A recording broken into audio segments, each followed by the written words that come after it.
নমস্কার বন্ধুরা, আমার এই ছোট্ট চ্যানেলে আপনাদের সবাইকে স্বাগতম। আমি আজকে আপনাদের মাখা বেলা ঝামেলার ছাড়াই পুর ভরা ডিম পরোটা বানিয়ে দেখাবো। আশা করি এই ডিম পরোটা বানানো দেখার পর আপনাদের ভালো লাগবে। তো ডিম পরোটা বানাবার জন্য সবার আগে একটা বাটিতে নিয়ে নিচ্ছি দুটো ডিম। আপনারা চাইলে 3টে 4টে কিংবা একটা দিয়েও করতে পারেন। সাথে দিয়ে দিচ্ছি স্বাদ মতো নুন, একটা কাঁচা লঙ্কা কুচি, একটা পেঁয়াজ কুচি, সাথে দিয়ে দেবো একটু ধনেপাতা কুচি। এবারে সবকিছু মিশিয়ে খুব ভালো করে ফেটিয়ে নিতে হবে। আর আমার এই ছোট্ট চ্যানেলটি যারা সাবস্ক্রাইব করেছেন তাদেরকে অনেক ধন্যবাদ, আর যারা সাবস্ক্রাইব করেননি তাদেরকে সাবস্ক্রাইব করে নেওয়ার অনুরোধ রইল। দেখুন ডিম কিন্তু খুব ভালো করে ফেটানো হয়ে গেছে।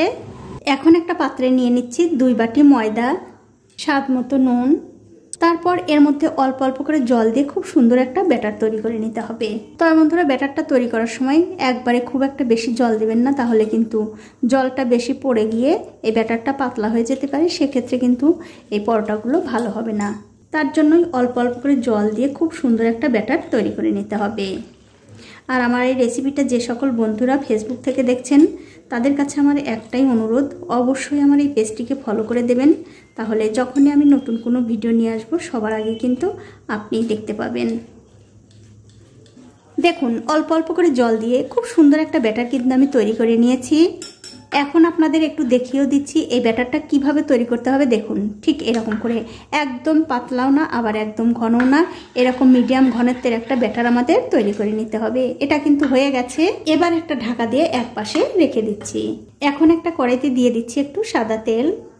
কিছুক্ষণ পর যখন দেখবেন তেলটা একটু গরম হয়ে গেছে তখন এর মধ্যে দিতে হবে একটুখানি কালো সর্ষে আর একটা পেঁয়াজ কুচি, সাথে দিয়ে দিলাম একটা কাঁচা লঙ্কা কুচি। এবারে সব কিছু মিশিয়ে একটু ভালো করে ভেজে নিতে হবে। দেখুন পেঁয়াজগুলো কিন্তু আমি খুব ভালো করে ভেজে নিয়েছি, তবে খুব একটা বেশি ভাজারও দরকার নেই। এখন আমি এর মধ্যে দিয়ে দিচ্ছি একটা গাজর কুচি, সাথে দিয়ে দেবো স্বাদ মতো নুন, সামান্য একটু হলুদের গুঁড়ো, জিরার গুঁড়ো আর দেবো একটু লঙ্কার গুঁড়ো। এবারে গ্যাসের ফ্লেমটা লো টু মিডিয়ামে রেখে সব কিছু আবার একটু খুব ভালো করে ভেজে নিতে হবে। দেখুন সব কিছু কিন্তু আমি আবার খুব ভালো করে ভেজে নিয়েছি। এখন এর মধ্যে দিয়ে দিচ্ছি 3টে সেদ্ধ করে রাখা আলু, তার সাথে দিয়ে দেবো একটু ধনেপাতা কুচি আর দেবো সামান্য একটু গরম মশলার গুঁড়ো। এবারে সব কিছু মিশিয়ে এই আলুর সঙ্গে আবারও কিছুক্ষণ রান্না করে নিতে হবে। তো এই দেখুন বন্ধুরা, সব কিছু মিশিয়ে এই আলুর পুরটা আমি আরও 2 থেকে 3 মিনিট খুব ভালো করে রান্না করে নিয়েছি।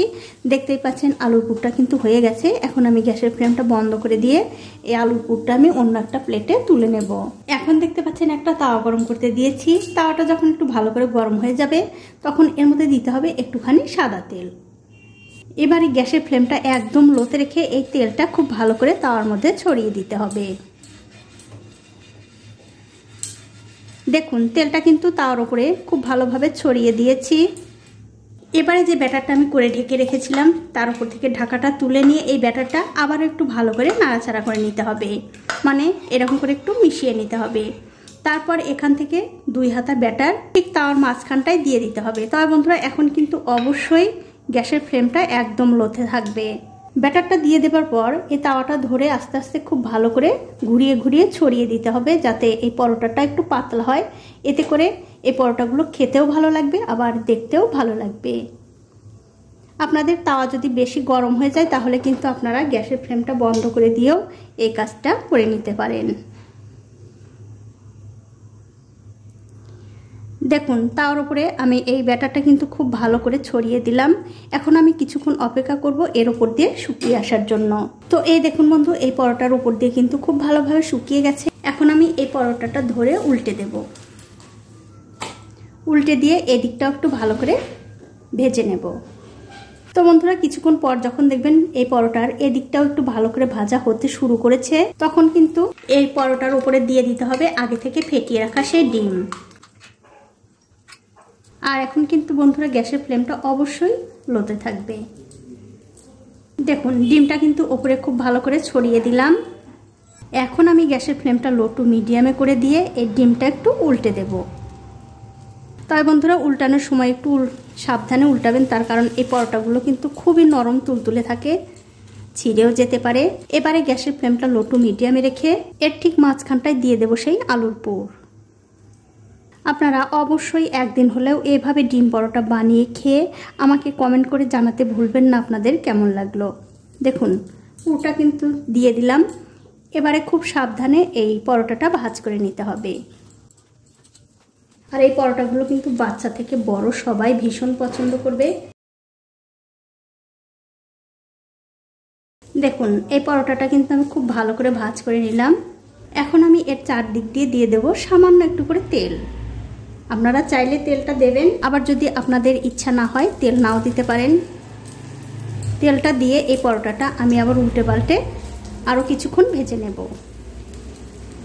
তো এই দেখুন বন্ধুরা, এই পরোটা কিন্তু আমি উল্টে পাল্টে খুব ভালো করে ভেজে নিয়েছি। এটা কিন্তু হয়ে গেছে।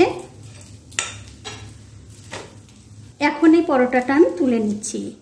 আর এই একই রকম করে কিন্তু সবগুলো পরোটাই ভেজে নিতে হবে।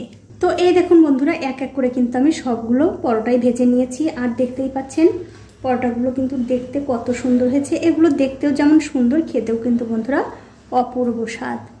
এখন এই পরোটাগুলো আপনাদের একটু ছিঁড়েও দেখাচ্ছি। দেখুন কতটা সুন্দর, ভেতরটা কিন্তু একদম আলু পুরে ভরা। এই পরোটাগুলো খেতে কিন্তু বন্ধুরা আপনাদের কিছুই লাগবে না, শুধু মুখেও খেতে পারেন। আবার আপনারা চাইলে এরকম একটু টমেটো চাটনির সঙ্গে পরিবেশন করতে পারেন, খেতে কিন্তু দুর্দান্ত হয়।